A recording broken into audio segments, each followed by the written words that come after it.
Everyone, welcome back to my channel Empowering Aesthetic Excellence. I am Dr. Bhavna Agarwal, facial aesthetic consultant, aesthetic physician, and a beauty psychologist.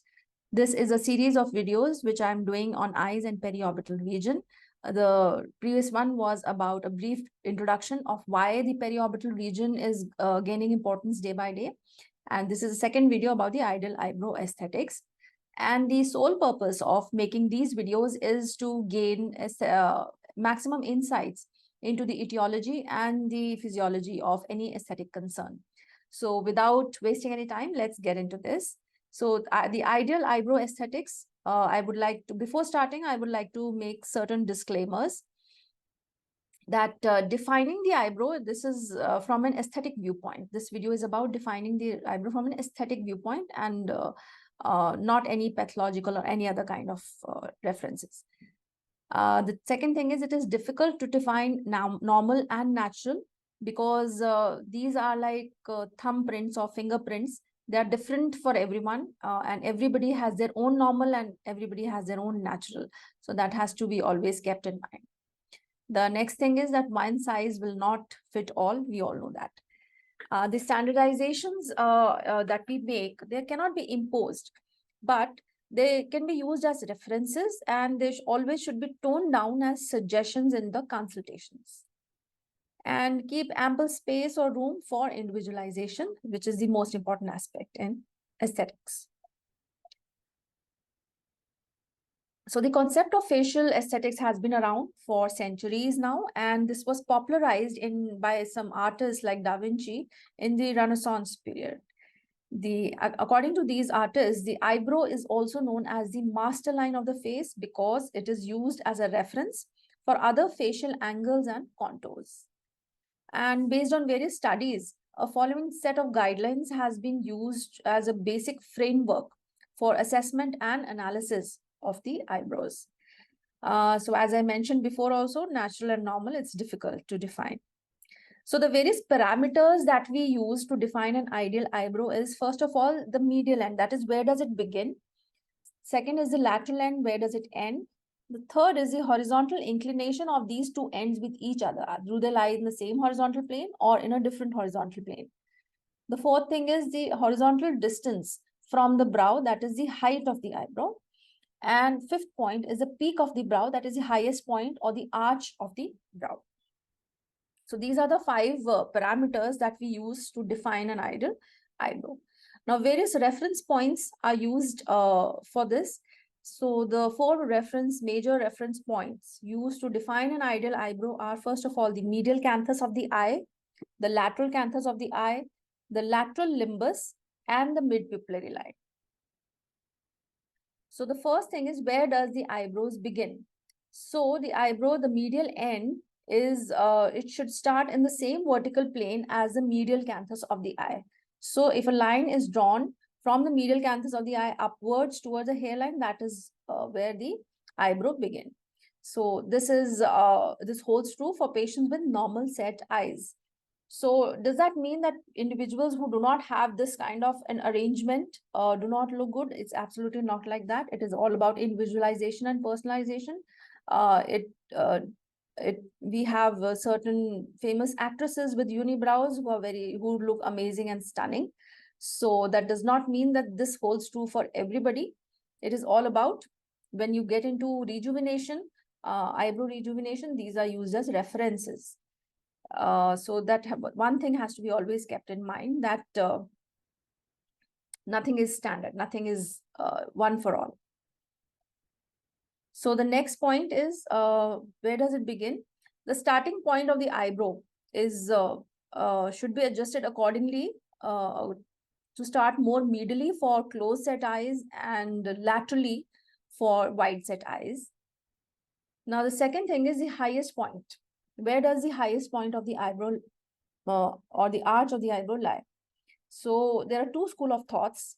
First school of thought, the peak of the brow should be located just above the lateral limbus. And according to the second school of thought, the peak of the brow is located from a line drawn from the lateral nasal ala to the lateral limbus and further extended to the hairline. So wherever the eyebrows intersect this line is the highest point or the arch of the eyebrow. So here we see both the cases. In first one, the highest point lies along the lateral limbus line, and here the highest point lies on the line extending from the lateral nasal ala to the lateral limbus. So we see both these things. Another distinctive thing to be noticed is that this holds true. The first school of thought holds true for soft, round, innocent faces, and the second school of thought holds true for bold, powerful faces. So this may be the driving the future, the fashion trend during, maybe related to age or maybe related to era, call it anything. So where does it end? The end point of the brow. So it ends laterally at a point along the oblique line drawn from the ala to the lateral canthus of the eye. So from the lateral nasal ala to the lateral canthus, extending further towards the hairline, and wherever the eyebrow intersects with this line, that is the end point of the eyebrow. So here we see in both the cases the same holds true.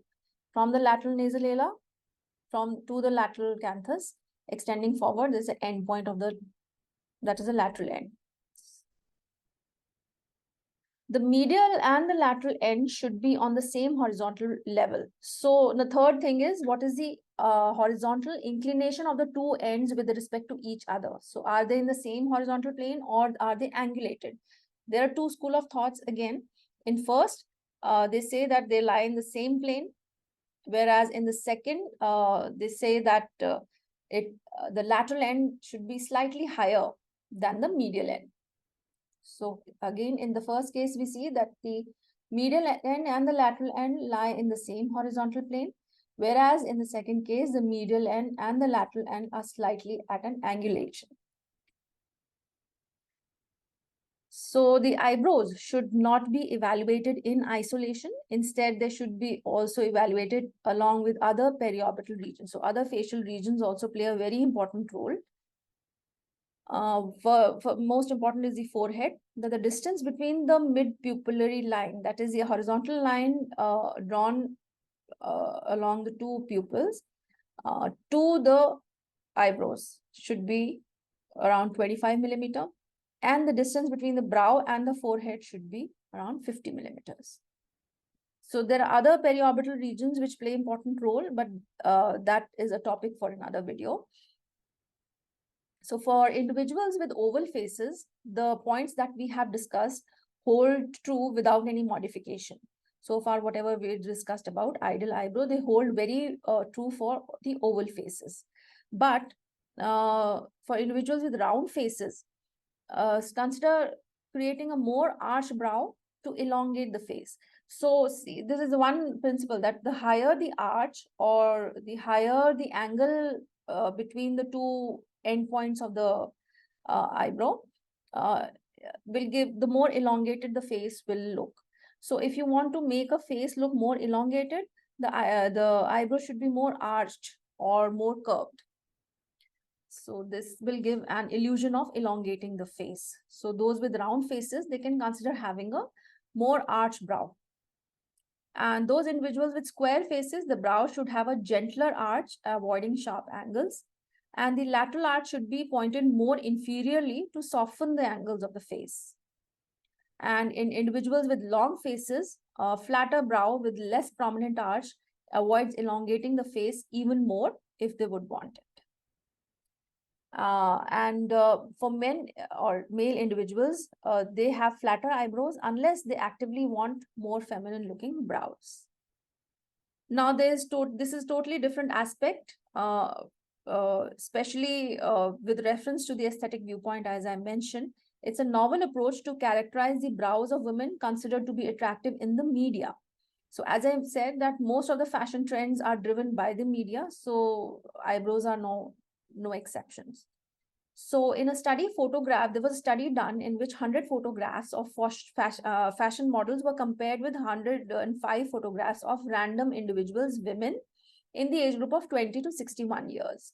And what was observed was that in both the groups, the peak or the highest point was lateral to the lateral limbus. But in models, it was much lateral as compared to the normal individuals. And in models, the lateral brow ended at a more superior point than the medial brow. And in the control group, the medial and lateral brow were almost at the same horizontal level. And regardless of the shape and position of the eyebrow, attractive periorbital features are important in supporting the overall appearance of the brows, and which we will be discussing in further videos. There may not be one ideal eyebrow that transcends trends and cultural influences and personal preferences, but from an aesthetic viewpoint, it may be possible to have a generalized approximation of classically ideal brow and then personalize it according to the gender, age, and ethnicity, cultural trends, fashion trends, and all that. So this was about the ideal brow aesthetics. Hope this video has helped. If you have any thoughts or suggestions or any questions, do share in the comments below, and I will try to make a video on that. And for any training purposes, the number is given below. And thank you for watching, and bye until next video.